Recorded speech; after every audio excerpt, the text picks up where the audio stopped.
What's up? What's up?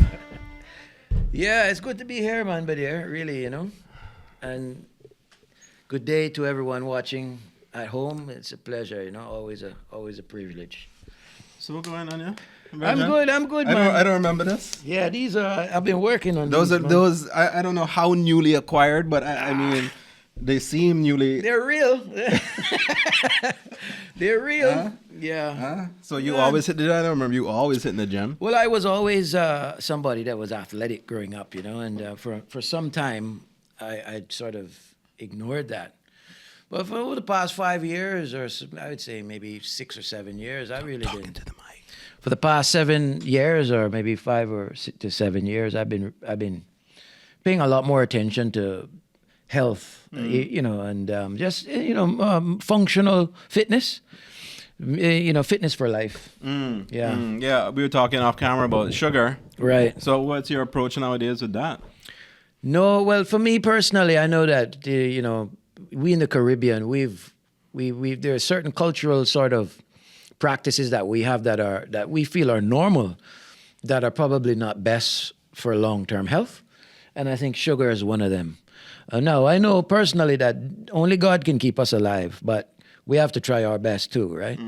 And so I've been trying. I've eliminated starch, a lot of dairy products, and most refined sugars from my diet. No rice or any of this kind of thing.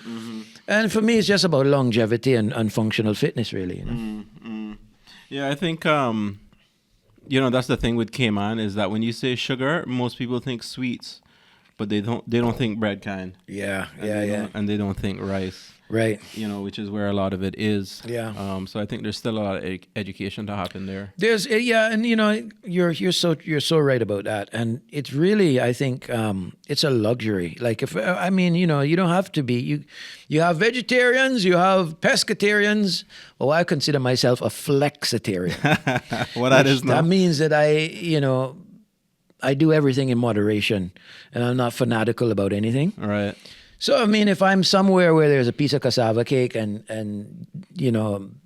to be polite, I'll have a slice or whatever the case may be. You know what I mean? But you want to make sure that you're not overindulging. And I think that there's a balance to strike there, Yeah. Yeah, man. Yeah. So remind me, growing up, what sports you in? Basketball was my thing, Basketball, that was really good. Really, really good. But I was also the champion boy, Oh, I forgot about champion boys. Yeah, for the inter-island sports. For the whole inter-island sports? So what school you was in at that I point? went to Savannah. Well, a lot of people know that I went to 9 schools growing up here in Cayman. I didn't know that. I went to 9 schools. There was only 9 schools back then anyway. Well, I went to every one, except for Wesleyan Academy. Yeah. Really? But I swear, as there's a God above, man. So I went to every school on this island except for Wesleyan. And East End Primary. I didn't make it that far. But, I went to about 9 schools. And I finally ended up at Triple C. But when I won the Inter-Island Sports, I was at Savannah Primary. And I did, because once I got there, Mr. Beckles, was very instrumental in getting me to settle down a little bit because I was all over the place. And then I did extremely well in the national achievement tests, and then went on to kind of, have some other academic success and go to college and all these different things, which that would have never happened had I not gone to Savannah Primary. Oh yeah? No. So you credit Mr. Beckles for that? I think so, because I remember one day we went to school. I was at school, and my mom came to pick me up, and Mr. Beckles came to her car and he said, "Look, man, this young man's got a lot of potential, but we can't get him to settle down. We can't get him to slow down." And he's a good family friend. He was married to one of my mom's cousins, and my mom gave him permission to do anything with me that he needed to do to get me to understand that I had to focus. Right. And he really went out of his way to take me under his wing and show me really, every day he would, make sure, come to check on me in class, call me to his office, talk to me. And I felt just that environment and the care that he showed toward me made me. It's like when somebody opens a door for you and you feel compelled to speed up. You know what I'm saying? That kind of grace. Interesting. Like if when someone opens a door for you and you're a few feet away, you feel like you should speed up because they showed that gesture of kindness. Right. And that's what his gesture of kindness did for me. It made me feel like, man, I really got to step up here. And I did end up really kind of getting it done. Yeah. So let's go back to champion boy though. Yeah. What sports you did in that? Well, it was long jump, triple jump, high jump, 100, 200, 400, and 4x1. All of them. All the main categories. First. I didn't know what silver looked like when I was growing up. I honestly didn't know what silver was something that I learned about after I was a kid.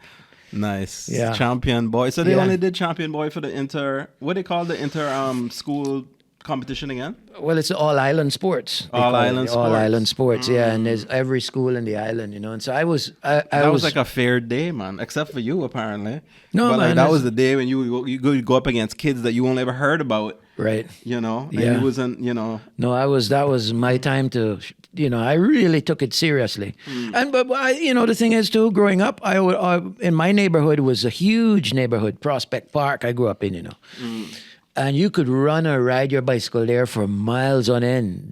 No cars in sight. There were dike roads. Lots of training. Yeah, so there. you were in just your everyday life was almost like an obstacle course that was preparing you for this kind of sort of exertion. Right. Yes. So, but looking back at life in Cayman, you remember when we were small, we'd always wanted to be somewhere else. You'd always think to yourself, boys, the big world out there. But I can tell you, now you even got to force me to go on vacation to get me off this island. Yeah. I love it so much here. I mean, I feel so blessed to be from this place. Yeah. And when I look back at my life now, I think to myself, man, I feel, you probably, everybody feels this way.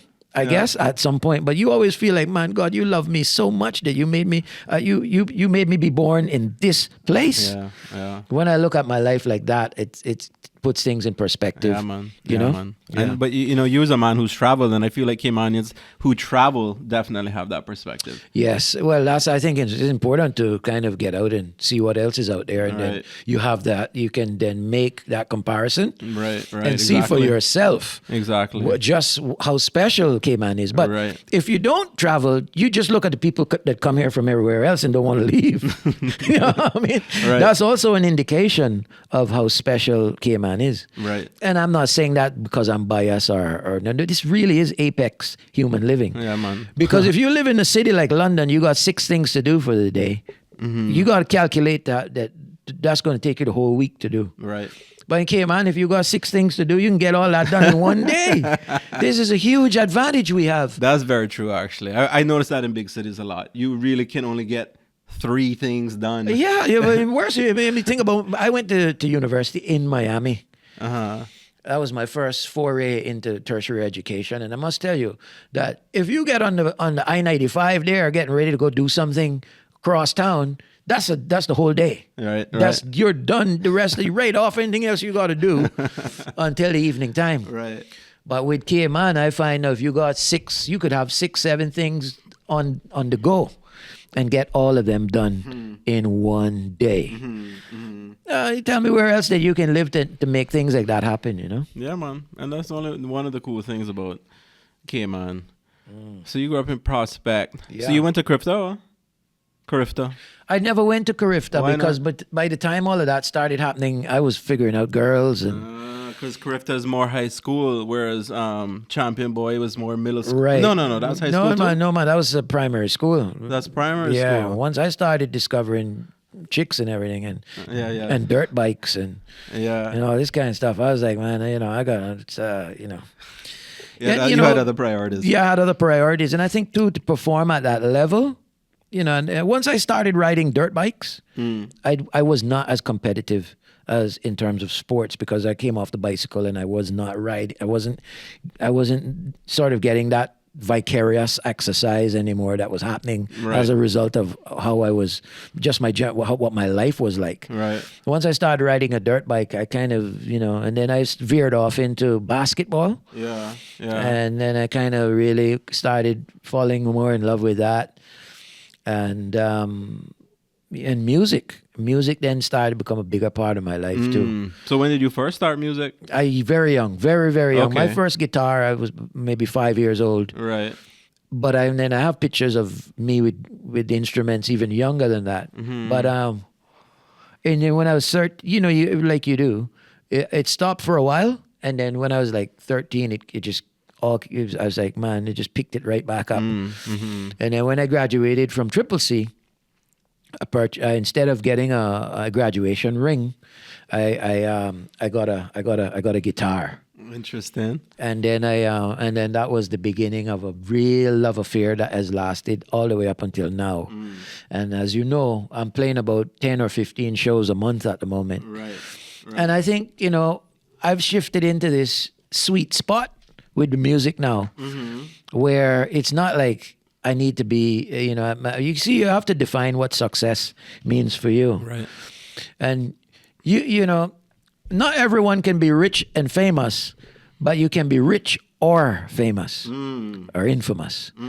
And I choose. I choose to be rich. Right. So, and I don't mean that necessarily in monetary terms. I just mean that in terms of the way that I'm able to approach music, and I can do it on my own terms. Right. And that to me is a form of wealth in itself. Yeah. I find that's a perspective I feel that a lot of people are now maybe cluing into. I know I am as well. Yeah. And especially when you said redefining what riches is. Yeah. And then having that perspective of where you live and what you do and the things that you have and how actually that is rich. Yes, we yeah, are absolutely. rich. Yeah, because I think, oftentimes we allow the outside world to define things for us, But we have to come up with our own definitions of what we think suits our vibratory signature.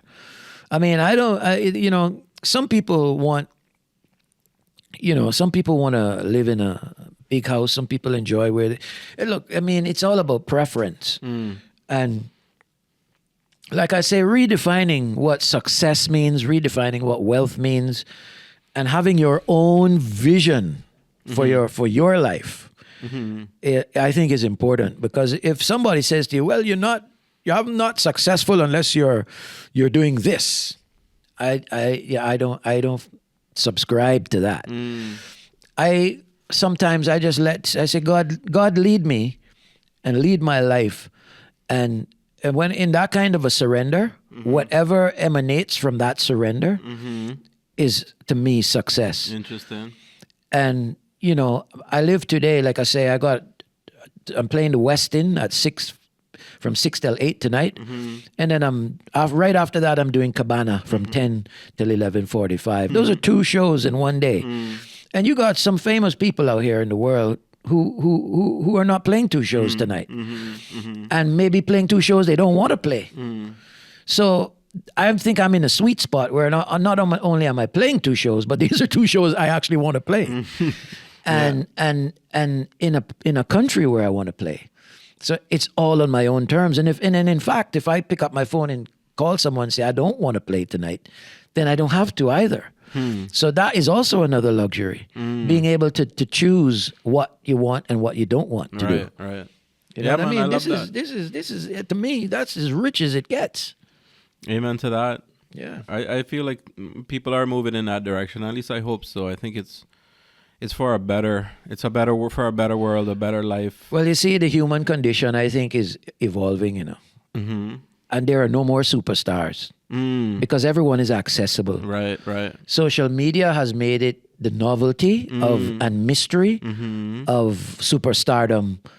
It's basically passé. It's gone. It's like demasked it a little bit. Yeah, man. It's not. There's no enigma anymore. Right. There's no novelty. Everybody is just everybody can see themselves in everybody else. Right. Like if you know what somebody's having for breakfast, lunch, and dinner, then they're not, they're no different. You see that every day. They're no different than you. Interesting. You know what I'm saying? Yeah, I think you have a very good point. Right. It's all being revealed Yeah. behind the scenes of who people are. Yeah. And they're just people like anybody else. That's right? it. It's That's just it. people out there. It's That's not it. no one's really on a higher level, so to speak. That's right? it. That's it. Yeah. And so, because the playing field has been leveled so much, I think that has a lot to do with this new sort of human condition that is emerging, where people are beginning to define their own lives and not have the media or anyone else tell them who they should be or what life should be like, I love that.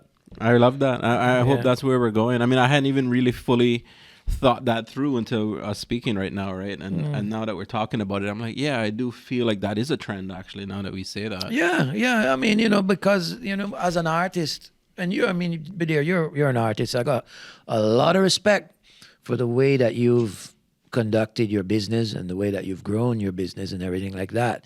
So, as an artist, we have to be a bit more, we have to try to be perceptive and discerning. And I think part of that is really looking at these trends and seeing where people are moving and, trying to position ourselves in that kind of a sort of paradigm shift, as it were. So, I mean, as a creative person, I think it's important for me to know where, just like in a soccer game, you don't run where the soccer ball is. You run where you think where it's going to be. And I think that's, birds fly south in the winter and they don't know why. They just, they are compelled to do so. Right. And I think as artists, finding ourselves sort of going downstream in a way that we never anticipated necessarily. But we're being led, and so I think that there's something unfolding that's greater than even the people involved, we just to be a part of that tapestry is I think is where you want to be. Like you want to be in that sweet surrender. You know what I mean? So, and what do you think that means for like Cayman artists?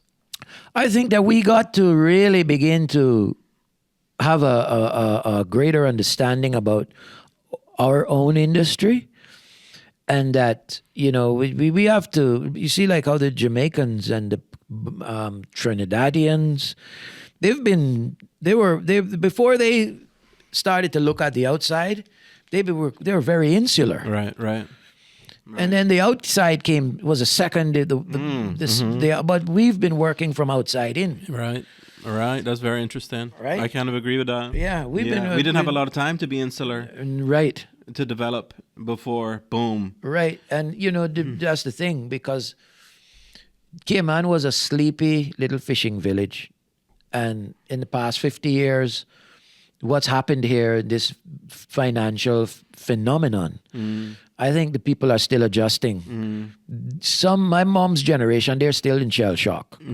They're still in. We lost a generation there, right, of people who were just amazed by the comet, and they tried to adjust in terms of going. They overcompensated by going financial industry, tourism, and then they didn't think about culture. And so we lost a lot of that. And then there wasn't a lot of importance, or we didn't. The subliminal message that we were sending to creative people was that they were not worthwhile. Yeah, and their it wasn't always subliminal either. Yeah, it was. Well, yeah, I mean, and like one I think manifestation of that is the fact that the musicians, when their music plays on the radio here, they were never receiving a royalty for it. Right. Even if it's 50 cents. Yeah. What that says to that person is what you're doing is worthwhile. Because this happens in every other civilized jurisdiction around the world. The fact that it wasn't happening here was almost like them saying to you, get a life, man. This is not important what you're doing, right? But as we evolve, these are matters that I've had to actually address as not just as a journalist, but now also as a lawyer now. And so I just finished my as you know, I'm wrapping up my legal studies. In 18 months, it looks like I'll be called to the bar. And so we've managed now to work to an extent where people are being paid for their music when it plays on radio here. Right. At least on Radio Cayman. And there are things that need to happen on a deeper level for other radio stations. And so there's a lot of work still left to be done. But from an educational standpoint, all the players on the field now know what needs to happen, and the position is quite clear. And we can see the direction opening up in front of us. And like I said, for at least Radio Cayman is paying the blanket license. These are nominal fees that these people who use music commercially should be paying, these blanket licenses. Right. And nominal fees, maybe $100 in some aspects, right? But all that money will then make its way back to writers and publishers of music, not just Caymanian writers and publishers of music, but international people whose music plays here and they don't make a cent either. Yeah. The jurisdiction has opened itself up to serious litigation. Right. If they don't fix that loop, if that little discrepancy. Right. And that is a lot of the work. This is how I ended up being a lawyer. Right, because of this whole situation here. Yeah, that's how I ended up. You've been championing this for a while now. I feel. And there are a lot of people who like to take credit, and I understand their wanting to do so. But there's only one man who's got the track record, and that's me. Yeah. You've been the only one who's really talking about it for so long now. Over 5 years, maybe 10. More than that. Yeah. And not only talking about it, but doing it, and implementing it. And would Radio Cayman have done it without you? No. Yeah. No. So it's commendable, because I think you're spearheading something that a lot of other people can benefit from later on. A lot of other artists. Well, yes, and Badir, the responsibility came to me. Right? And I figure, look, this thing fell on my lap. And because I had the requisite skills to deal with it, and I don't want to sound braggadocious, but I had this, as a journalist, I knew which questions to ask and where to go find the answers. So that was a prerequisite, really, to finding out what needed to be done. And then becoming a lawyer was, I think, the icing on the cake that allowed me then to not just know what needed to be done, but how to do it. And so now I'm able to sort of make it happen, as opposed to wanting it to happen and thinking about what needs to happen. I can now actually put the pieces together in a way that is substantive. Right. And so is that what you plan to do with the legal...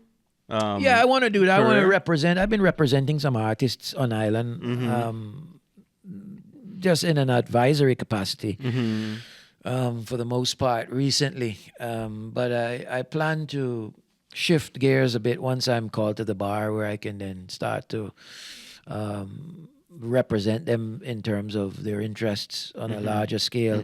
Maybe do some estate planning for artists. You don't want to be 60 years old and running around for trying to do a fundraiser when you're not well. I want to start a fund where we collect monies and help get health insurance for musicians and all these kinds of things, which would be a part of what this, we want to, I don't want to get too much into what the plans are and how we are going to do it. But suffice to say that it's going to happen through a collections agency here. What does that mean, a collections agency? So it's similar to, you have ASCAP in America. What that is? It's the American Society of Composers and Publishers. ASCAP. Yeah, okay, that rings a bell. Through you, I remember you telling me about this. Right. Yeah. So, and then you have PRS in England, Performing Rights Society. Right. Then you have JCAP, the Jamaican Association and Society of Composers and Publishers. Right. And now we're seeking to create KCAP, which means that monies when, people who use music commercially will have to pay a blanket license to do so as part of their trade and business license. It's a nominal fee based on listenership, square footage, and different tariffs. There are rate cards all over the world that these organizations publish, that international treaties have come to sort of set these standard rates in first world countries. So it'll be hotels, radio stations, television. Anyone who uses music commercially will have to pay that license. They'll have to license it. Right. And not only will the musicians in Cayman be paid, but The international artists as will well. also receive monies from that. Love that. And then there's reciprocal agreements between all of these collection societies, as they're known, which means when we collect money here for artists overseas, we pay it out, and when they collect money on our behalf, they pay it to us, which I mean is happening for me and a lot of the people whom I've worked with to set up their publishing. They're also making money from different jurisdictions. Right. But it's unfair that we should make money from different jurisdictions and not make money from where we live, Right, or right. that those persons in other countries should not make money when their music plays here either. Right. So that is the real concern. Wow. Yeah, man. That's quite a big task. But it's an idea whose time has come. Amen to that. And so it's not as difficult as one might initially perceive, because this thing is, like I say, it's something that needs to happen, and the time has come, and we've got a lot of creative people here who've been stifled by the fact that there's not an industry. The infrastructure of the industry is not such that it's conducive to creativity. Right. And like I said, the collection of these funds is an important thing, because it means that we, constitutionally, we have the right to set up our performing rights society any way we wish. And that can mean that we can subsidize health insurance, we can subsidize grants for creative endeavors, schooling, scholarships, and all this kind of thing. In France, they have a model that I quite like, where the collection society there, they have a right constitutionally to choose to withhold a certain amount of the funds that they collect for those types of endeavors and interests. And I suspect that would be a good model for us to have here, considering how far behind we are in terms of any of that. So that is really the direction it needs to go. And in fact, in Canada, and then lots of other places around the world, there's also a quota of songs or content, I should say, that needs to be represented on radio, and they regulate that as a standard. There needs to be in Canada, I think it's 30% of all content on that on the Canadian radio needs to be Canadian. And we need something like that here, right? Because in every other profession in Cayman, Caymanians need to be represented, except for music. True. Interesting. Right? All right. They say we need a certain amount of Caymanian lawyers. We need a certain amount of Caymanian accountants. If you're going to get a work permit, you need to give Caymanians the first option. But when it comes to radio, we just allow radio to play all foreign music. Interesting. When in fact, that music that is played on the radio is our storefront as musicians. Right. And if you've got all these local radio, which is the storefront for music, and they've totally excluded Caymanian artists, then that is not. You're not looking after Caymanians? No, that is. You're not building the culture. Yeah, and I mean it's totally anti-clockwise to any nationalist kind of approach that you see in other industries. Right. You see if we were baking cakes, they would say there needs to be a certain amount of Caymanian bakers. Right. And there needs to be space in shops for Caymanian cakes. But when it comes to radio, they don't say that there needs to be space on radio for Caymanian songs. And I think that there's a disconnect there.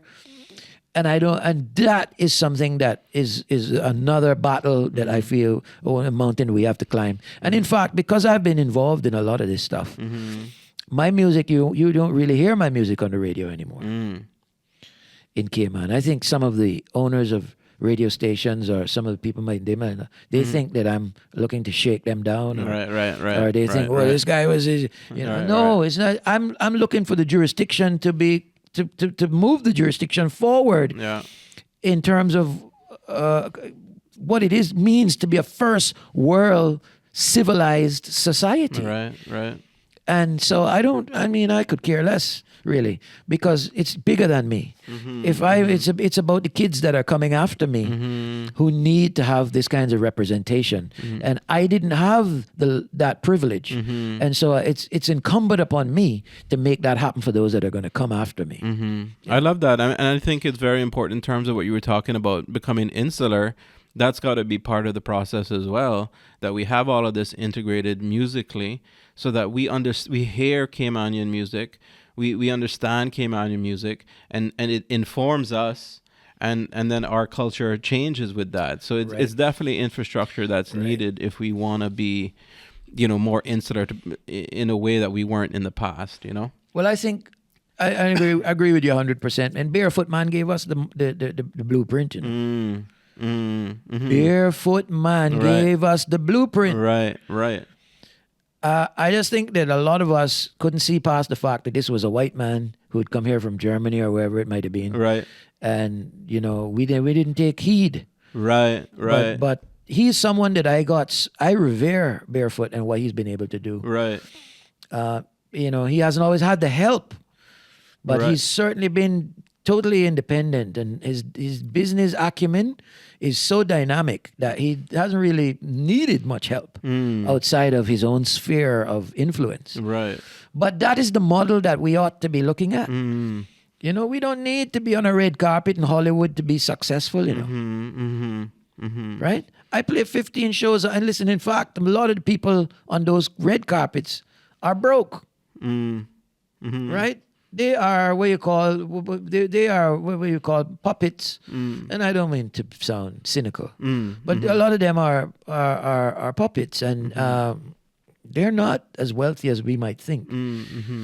Especially when you define riches in a certain way. Yeah, no, yes, 100%. Maybe they might have money, but that's all they have. But they're not rich, right? Yeah, some of the poorest people I know is all they have.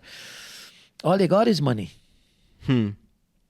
And some of the poorest people I know, all they got is money. So talk to me about Barefoot. What's he done? What was he? Well, you see, Barefoot, now, he didn't need to be an international. He didn't have to have his song. He didn't have to have a Billboard #1 hit to make he really did well. Right. And he did it all here. Right. And I think that we have Hollywood. You see, the media again has given us this idea of what. We have to remember that at the end of the day, as musicians, and it's art that we're creating. It's not. It's art, and it doesn't need to be purveyed in one particular kind of a way. See, Barefoot had his CDs on in the red sales shops or in the tourism shops, and he came up with a character and a brand and all this kind of thing. And if he didn't leave, if he never left these shores, he would still have been a success. And what I'm saying to people is that you don't need to leave these shores to be a success. And that is what we need to bring home. The radio stations here, I think people come here from all over the world, and when they get off of the plane, they're thinking they want to encounter something Caymanian. And we've robbed them of that by just giving them what they just flew 100 miles or 2,000 miles to get here, to come here, Alanis Morissette. They're not interested in. They want to know, well, what kind of music is emanating from this little country that we heard so much about. Right. If we wanted to eat Burger King, they could have stayed in Miami, Yeah. You understand what I'm saying to you? Or if they want to eat, people, funniest thing I remember going to Cayman Cookout one year. Boy, and Anthony Bourdain was there. And Kurt Tibbetts gave him a piece of Cayman style beef. And he stopped all of the festivities that were going on at the Ritz that day. He shut it down. He said, listen, before we go any further, he said, why is this not what we're here celebrating today? Right. The man went berserk. After me, I said, and Kirk Tibbetts can cook, you know. Yeah. So when he tasted that Cayman style beef, he lost his mind. He lost his mind. And I think somebody went and made a mistake and then gave him some turtle or something. He went ballistic. He went totally ballistic out there. Interesting. And it's I just so think, true, right? Yeah, look, you don't fly here from Miami to eat Burger King, man. Yeah. I mean, especially Cayman style beef, because we all know it's good. But again, you need that perspective, right? A piece of cassava cake or something, bro. My mom is about 5th or 6th generation Caymanian. And my dad is from Jamaica. And I have had the best of both worlds. Believe me when I tell you, because my grandmother introduced curry goat here in the 1960s. And we had a Jamaican restaurant called Jammin Smokehouse. Is that right? Yeah. And then it ended up later on as Jammin by the Sea. Right where Casanova is today. I kind of remember that. That rings a bell somehow. Yeah, we had the English phone booth right out in front of the restaurant. Interesting. Yeah.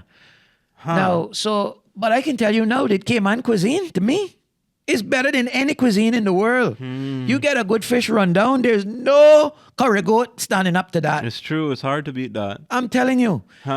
You get a good Cayman style beef, you give me that over jerk chicken any day of the week. Right. And they're gonna get vexed with me for saying this, you know. But my dad is a Jamaican. When the slaves were hiding in the hills in Jamaica, my great grandparents were there.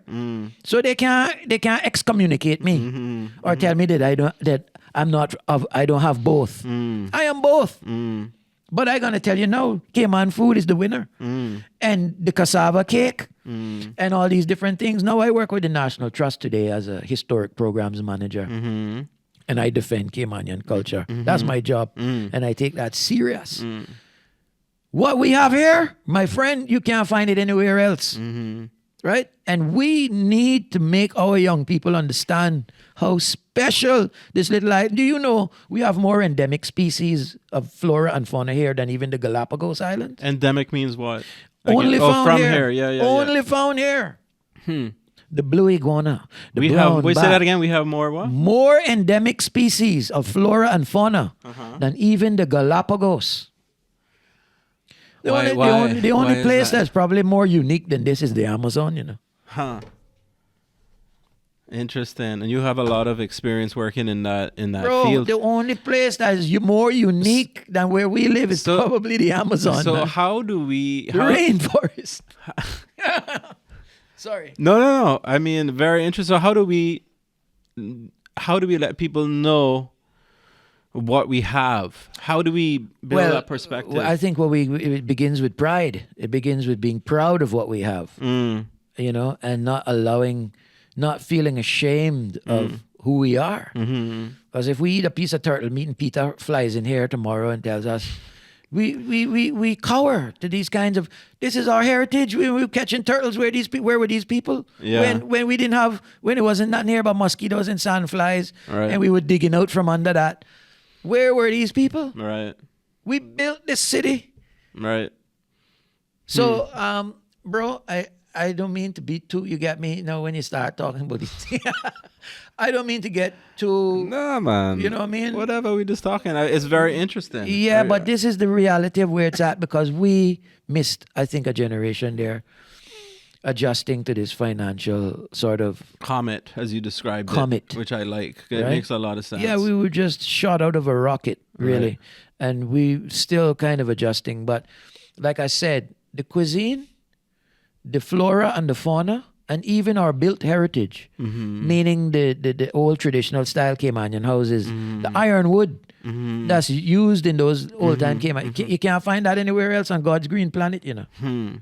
This is ironwood is only found in Cayman? Only found here. Wow. I guess I never thought about that. Yeah, none of us have. Yeah. I didn't think about much of this either before I started working with the National Trust. Right. And I can tell you that even the wattle and daub the houses are just as endangered as the blue iguana, Right. because the materials that we use to build those houses cannot be sourced anymore. Why not? You can't. Well, you can't cut ironwood, you're going up in prison. Really? And the funny thing about it is, is that you get a big fine. Right. But when I myself didn't know what ironwood tree looked like before I went to work for National Trust. So when people are coming here from overseas and buying land, they're clearing it, they don't know if they're tearing down an ironwood tree. Right. And a lot of these laws and these rules that we have are just kind of de facto. They're not enforced, but they need to be. Because if we can salvage that ironwood, it's it doesn't sink. Termites can't eat it. It lasts for hundreds of years. It's great for making stilts and decks and all these wonderful things. And this is the only place on God's green earth that you find it. Right? Fascinating. Fascinating. Caymanite. Right? The brown bat. Silver thatch. Right? The blue iguana. The list goes on. The list goes on, and the orchids. So how much does, the phrase, a prophet is not without honor except in his own country, how much does that play into that? In other words, you understand what that phrase, what I'm getting at when I say that? Well, I think all prophets are people can only see the prophecy in hindsight. Because most prophets are radicals during their lifetime. And people don't really revere them or understand where they're coming from until they're gone. And, it's not like, you remember, the crowd chose Barabbas over Jesus, So they chose a thief over the Lord, right? So, it wasn't until later now that they realized what they had, you see? For me, like, how I interpret the phrase and how I'm interpreting it here with what you're saying is that there is this general tendency for people to assume that nothing good can come from who they are, where they are. That's the beauty of it, I must tell you, because when you see that as the governing sort of paradigm, you know something great is coming. Right. Oh yes, when the fact that that we have to describe the situation as such at the moment means that something magnificent is on the way, my brother. I must tell you. Because remember now, the first shall be the last and the last shall be the first, Remember, Cayman was a little sleepy fishing village that nobody didn't want. The colonial powers, they described it as a swamp filled with mosquitoes. And today she's the pearl of the Caribbean, right? So we have to know that the stone that the builder refused shall always be the head cornerstone. I mark my word. Today is the 3rd of May, 2025, and I'm telling you today, this little country here going to be a powerhouse when it comes to the arts and music. Yeah, because it's been subdued for so long. It's like a volcano, that's just bubbling there. And my friend, when this erupts, we will be having an entirely different discussion. And I hope I live to see it. Me too. That would be awesome. But I'm telling you, it's coming. If I'm here or not, I would love to be. But irrespective of that, I know. This is not something I believe in. I know. Well, that's great. I mean, I feel like that's very optimistic look. I feel that would be amazing. I don't disagree with you. Yeah. Maybe I don't know it like you know it. Well, like the fact that you had to say, can anything good come out of Cayman? But that's that phrase. I don't mean that. I know, but the fact that the phrase exists is telling, And what it's saying is that get ready, get ready, get ready, get ready. That's what that phrase is saying to me. Because you interpret that phrase as... Well, remember Bob Marley said, can anything good come out of Trench Town? Right. And that was the phrase there for a very long time. Right, sure. Can anything good come from Nazareth? Right. That's what they said about... That's what I'm saying to you. And now they're saying to you, can any real good music come out of Cayman? Right.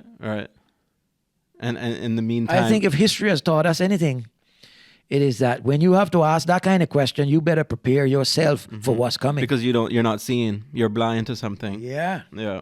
Something is coming. Bigger than... Yeah. So, it's really it's a fascinating time to be alive. Amen to that. And I don't disagree, and I it's don't a just say that fascinating to say it. time You know what I mean? I to feel be like it really alive, is. man. It's you look back through the annals of history, and there's no time like this where you could just open. Listen, man. When I got back from college, sometime my parents would they would come down on me so hard because my phone bill, trying to keep in touch with my girlfriend, was my salary for the month. All right, and Right? now And now it's a my free call. brethren, now it's a free call. Now you can actually see the person too, just to add insult to injury. Right? Yeah, man. Yeah. Just talking to them now. Yeah. You are in their living room, Yeah. 1,000 miles away. Yeah. Now, in the year 2000, which is only 25 years ago, if someone had told me, Stuart, don't worry, eventually you'll be able to talk to somebody for free. You said hell no. And see them while you're talking to them. I'd say, but what kind of sorcery is this person talking? And so this is the thing with us as people. We have no clue. Right. Remember now we find ourselves on a little blue ball spinning around the sun at thousands of miles per hour, and we still looking for miracles. That's a quote. I love that. You know what I mean? Yeah. So, how magnificent do things have to get for you to realize that the miracle is you're living in the miracle. You are the miracle. You right? are the miracle. Yeah. That's amazing perspective and very true and very objective. Not just a cool thing to say, No, it's but the actually truth. the reality That's of the the situation. reality of what's going on. Yeah. We're on a little blue ball in the middle of a galaxy, orbiting around the sun Right. at the specific speed necessary for life to exist. And for us not to fly off. And then we're thinking about, have you ever seen a miracle? I mean, are you kidding me? Is this some kind of a joke or? Yeah. I remember when I first realized that adults didn't know the answers. And this was in relation to God, because I was always trying to figure out, does God exist? Yeah. But I remember the exact same thing that you said. I was in Catholic school, Our Lady of Perpetual Help, staring out the window in the last class of the day, I don't know, 8 years old. Yeah. And I remember thinking the exact same thing. I remember thinking that I am on this planet that is spinning around the sun, and that teacher over there doesn't know why and can't explain that to me. No.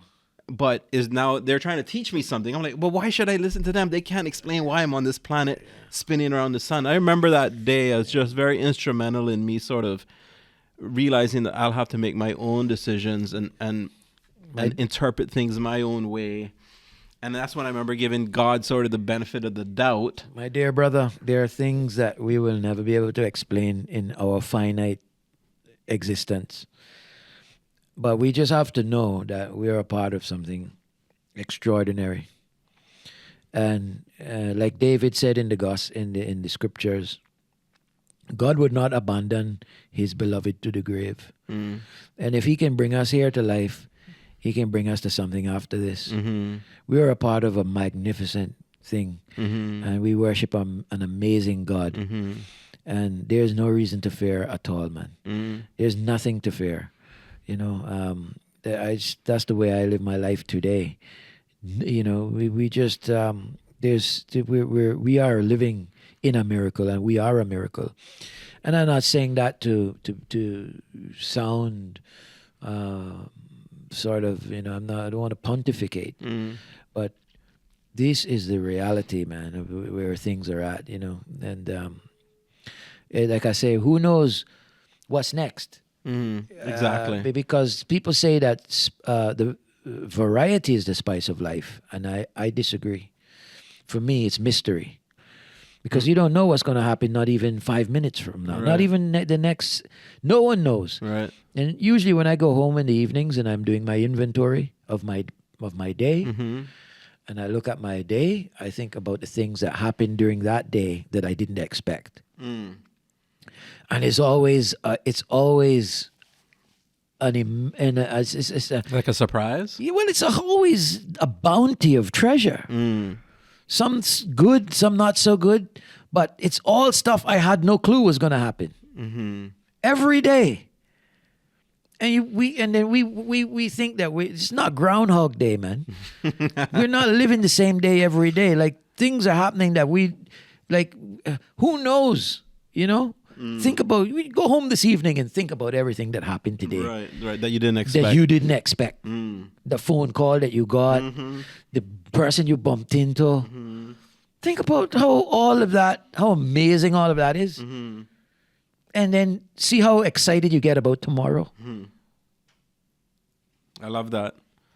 That's this is amazing. I love having this conversation. No, serious. I mean, this is, I didn't know where our conversation would go. And here we are talking about amazing things that are real and objective and true for everyone, and that it's a celebration. This is the life type of that fellowship that I love.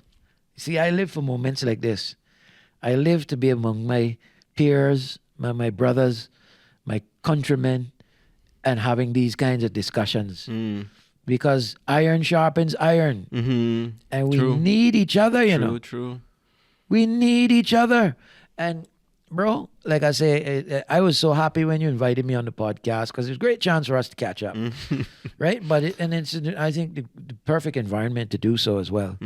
But I think also that when we have these candid discussions in public forum, then it creates some other type of space in which other things can emanate from. Right. And I think that these are the types of public discourse that we should be having in our lives. I agree. I think a lot of people agree with that too. So I appreciate you coming on and us, being able to talk about it.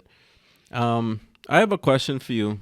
What's your opinion about NFTs and the concept, especially in relation to music? Well, I don't know. I thought, initially I thought that it was going to be a panacea and a great solution to what seemed to be a ever evolving, ever growing problem of being able to monetize music. But I just think that streaming has become so ubiquitous and that so accessible and so convenient for consumers that the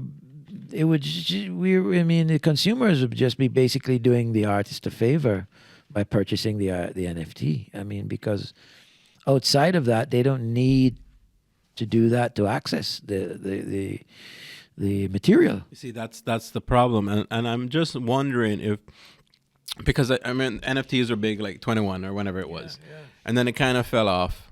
And then I was watching a podcast the other day with Mark Andreessen, and he was saying that now it's actually picked back up. And I don't know. I don't think it's going anywhere until we can create scarcity. Well, that's what the NFT promises, right? But in other words, but you just said it. You said that the radio stations will do the artists we're just doing them a favor to buy the NFT because they can get the music anyway, right? Right. Now, what if the NFT disallowed that? Well, in other words, that you cannot actually get this song unless you buy this scarce digital product. Well, I think that which can't be duplicated unless the most important artists in the world are doing it. It's not going to really make a difference, I don't think. I mean, maybe because. It's like the people. I mean, the music is, to me, I think it's it's lost. There's something missing, bro. There's something missing, man. You remember when I was a kid, if a song was a hit, it stayed a hit for months and years, and you still got channels playing 80s music. Right.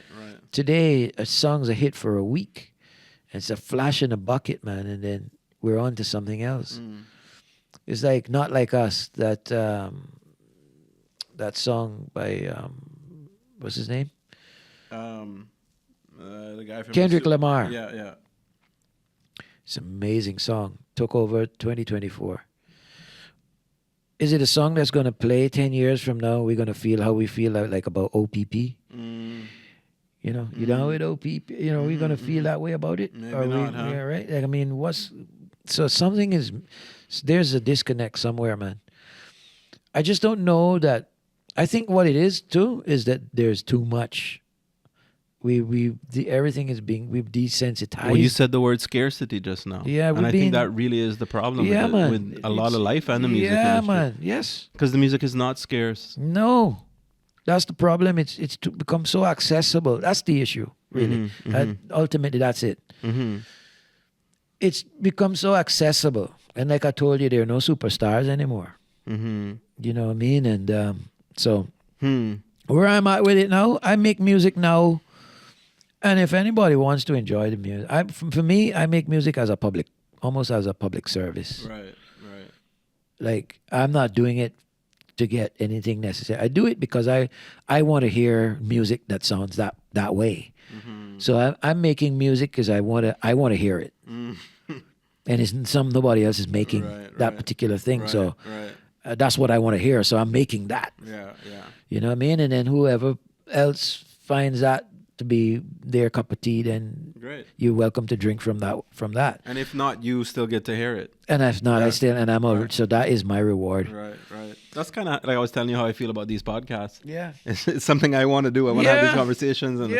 And so let's do it, you know. Personal satisfaction, I think, is the part of that whole thing. Right. But at the end of the day, it doesn't change the fact that it'd be nice to be able to monetize the music because I spend so much money making it. Sure. It would be nice to be able to make some of that back. Pay a light bill or whatever it is, you know. But it's it's 6 to 1 half, doesn't the other, really? Because, like I say, even if I'm not necessarily monetizing the actual art itself, the art itself has allowed me to do a lot of shows, and I get to monetize. Because at these shows, I play all of my own songs, you know. I don't go out there and play cover music. That's not my gig. That's not my cup of tea. If you come see me at a hotel, no matter where I'm at, I'm playing my songs. Right. So I've taken it back to the most ephemeral. I've taken music back. So the NFT is the crystallized. Sure. Right. Follow what you said. Like a Monet. But that was never how we consumed music to begin with. This is only in the past 120 years that we've been able to freeze the music in time. Right. So I think what we might have to go back to, and is what I've actually done, is going back to being more ephemeral. I love that. Right. It's and like create scarcity that way. Right. Huh. And so if you want to hear a Stuart Wilson song now, the majority of them, you got to come see me play live. So you playing at the West End tonight and Cabana later. Yeah. Where else do you play? Well, I play at Holiday Inn. I play at the Marriott. The Roost.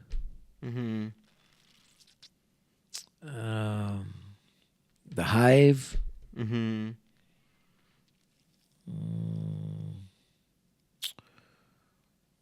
I got mostly hotels. The Ritz, St. June's. I do some traveling still. New York, LA, London. Yeah, and so I'm stay busy, and you sound so. Yeah, and then I also work full time doing stuff for the National Trust, which is very rewarding, extremely meaningful. And then now I'm also just finishing up my law stuff, which I find to be very intriguing and extremely vast and challenging frontier. Right. Yeah. Yeah. I mean, you're kind of a Renaissance man. You do a lot of things. You've done a lot of things. You have a lot of experiences, sports, music, journalism for many years. Law, the National Trust thing. I'm sure you're going to keep moving in that sort of direction where you sort of keep redefining yourself. The thing is, it's so much to do in one lifetime only to do it. And, it's not like I don't want to look back at my life and think that I missed anything or that I was not a good steward of some of the gifts that God sent me here with. Right. You There's know what I that mean? parable too, right? Yeah, the 10 virgins, no? You come back and they would, is oil still in your cup? Or what's going on? Or the talents. Yeah. Where one had 3, one had 5, and the one Yeah. with 5 came back with another 5, and the one Yeah. with 1 didn't come back with none. That's it. And then he was the problem. Yeah. How interesting. Yes, you got to do what you can, I mean, I Yeah. wasted a lot of time too. Yeah. In my 20s and my early 30s, I wasted so much time. So in some respects, I'm trying to make up for Sure. for some of the time I lost. Sure, I can relate to that. You know what I mean? Yeah. So I mean, people know me. They know my story. They know, they know that it's not always been cherry blossoms for me, but I've chosen to make the most of the rest of the life I have, and I intend to live an impactful, deliberate life. Yeah, man, you've been doing it, man, and I look forward to seeing you, push the music industry in Cayman, and it's needed, and I think a lot of artists will benefit from it. They don't have the requisites that you have in order to make it happen. Yeah, but I'm here. I mean, as long as I'm here, and God give me this health and strength to continue, then they have an advocate in me. Amen to that. Yeah. I feel that might be a cool place to end. What do you think? It's up to you, man. I think so. I think we've touched on some good stuff, and there's a lot to consider. And if there's more that we need to visit, and I'm happy to come again and chat to you. Definitely. I enjoyed the time spent. Definitely. I had you on my list, and then when I saw you, what were you doing that day? I came to talk about intellectual property. Yeah, that's right. The expert himself. I right? came to talk about intellectual property. Right. And sometimes they try to go around me, but God wouldn't let that happen. Why do they try to go around you? Yeah, I think this, as I don't always have pleasant, the things I say I'm not always flattering. Right. And I think that we're operating like a third world jurisdiction at the moment with respect to collections. Right. And I think that, people people don't want to hear that. Right. But you're gonna tell them that. I don't have a choice. I mean, this is, I've got to do what I've been sent to do, man. You know what I mean? I can't. I don't have a choice. I'm being used. Right. And you'll have to account for that one day. Yeah, man. Yeah. What did you do with what you were supposed to do? Yeah. Time will, history. I will. As time goes by, people will see where I was coming from. You know what I mean? So I think that's it. Cool, man. Yeah. Yeah, man. Well, I can see the arc forming. Yeah. And maybe I didn't always see, and in a lot of situations, you actually gave me eyes to see. Yeah. Because I didn't really see a lot of that infrastructural perspective that you always did. And I'm happy that you're now pushing that forward and studying and I have no doubt you're gonna make that happen. Yeah. I hope that the NFT thing comes back and makes music scarce. Yeah, I mean, but I do like your idea about making it more ephemeral. Yes, that's very interesting to me. The performance, because it wasn't. What was it? Was it the microphone that crystallized music? I guess. Because before that, you couldn't crystallize music; it had to be performed live, right? Yeah, that's only a couple hundred years old. What's it called? Not the microphone, yes, but the record player and some of these other the earlier forms hardware that allowed us to encapsulate music like a painting. And that's very new in human history. 120 years old. Right. For the rest of time before that, you had to go to the theater, or you had to catch Mozart, or you had to catch him live. Either that, or you had to be able to read music, right, and hear what you were reading in your own head. Interesting. And so that's where I'm at with it now. Like, I mean, if I record something now, it's because I want to hear it, but I monetize my music through performance. I love that. What about new music? Yeah, man, I'm working on some heavy stuff. What do you mean by heavy? Heavy, man. Yeah, like heavy rock, heavy metal. No, Just just monster music, man. Yeah. Top notch, top shelf tunes, man. Nice. No joke thing, man. Nice. I'm working with Jason Gilbert again. Okay. He and I did Rule the World together. Right. And so you're in the studio right now? Yeah, man. Oh, okay. I'm recording okay. a lot of stuff at the moment. So like in this day and age, is LPs and EPs and all that still a thing, or? Yeah, well, I do mostly singles now. I'll just do a song and throw it up on my streaming platform. Right.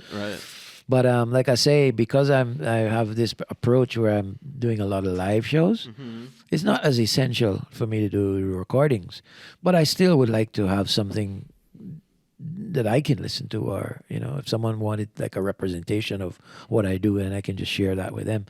And like I say too, like having the music is kind of comforting, that you have some legacy to leave past your physical expression, I think that's the thing about it, right? Crystallizing that music is that it can live past you. Yeah. Whereas maybe live performances can't. Yeah, and at some point I'm going to take my stuff off these streaming platforms too. Oh yeah, because that's a heist. It's a heist. Most of the major labels have what they've done is leverage their artists' intellectual property for equity stake in a lot of these platforms. I mean, you'd have been better off buying Spotify stock than actually investing in music. Interesting. But okay, if that's the case, then why are you so keen on setting up this infrastructure in Cayman if above that is problematic in its own right? Well, even like I said to you, it may be nominal amounts of money, but it is about the message that you're sending, and what are you we shouldn't, you see, even if something doesn't have a lot of value, the value that it does have, we should subscribe to it and allow it to not deny it its value. Right. Because that's not ethical. Amen. I think that's an important word in this conversation. Yeah, it's about ethics, man. Yeah. This is ethics. Very true. You know what I mean? That's a very good way to look at it. Doing anyone any favors. This is about morality, man. Yeah. That's what this is about at the end of the day. Morality and dignity and ethics. But it sounds that once this infrastructure is in place... It sounds like it's about commerce, but it's not. It's about more than that. It's about dignity, human dignity. It's about national pride. It's about morality and ethics. Life, riches, abundance. The real riches. The real riches is righteousness. Righteousness establishes a nation. And until we understand that, we're going down a slippery slope. Right. You know what I mean? Because Caymanians built Cayman. We didn't have much natural resources, Yeah. Our resources was our people and their innovativeness and their ingenuity. People like Jim Button, Sir Vassell Johnson. Our richness was our people, bro. Nobody wanted to come to Cayman, we right? didn't have no natural resources. It was an isolated island. You want to build Cayman? Christian values. Yeah. And family values. That's what built this. So if we're not careful and in maintaining that, we're going to end up on a slippery slope. I tell you what, this last election, I was glad, and I'll just wrap up with this bit, Badir. I was, in fact, I don't care who hears this, but you can't have people running your country and posing with public piety and robbing the place blind. Now, I'll just say that. Now, who the cap fit, wear it. But I hope that we can do something constructive going forward, because I'm not looking for my grandchildren or my children's children to come live in debt because of some plunderer or some plunderer under the guise of piety. I think that's the thing with politics now. I think a lot of people are waking up to the piety. Yeah, man. And a lot of people still want the piety. They want the piety back because they're seeing a lot of politicians who don't have that. And they kind of want it back. Whereas what you're saying is that piety is a lie anyway. Well, and not necessarily, but the public piety, like the Pharisees. Right. You have, and you have, there's piety. Right. but then there's also Fake piety. there's probably you know, Right. It's a facade. for Well, that's what I'm getting at, right? Yeah, man. Yeah. You got some real That's the thing with politics and politicians, though. There's always going to be that battle between man. who's sincere and who's not. Right. So we gotta keep our eye on them because they are the gatekeepers to the future prosperity of this Cayman project. Mm-hmm.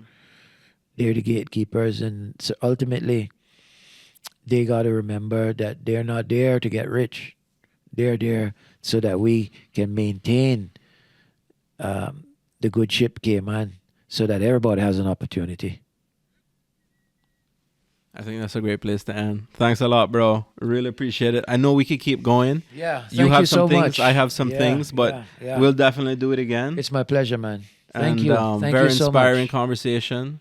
I think it will be to a lot of people, man. So, good luck with everything, man. And definitely we'll hop back on again soon. Thank you. Big up.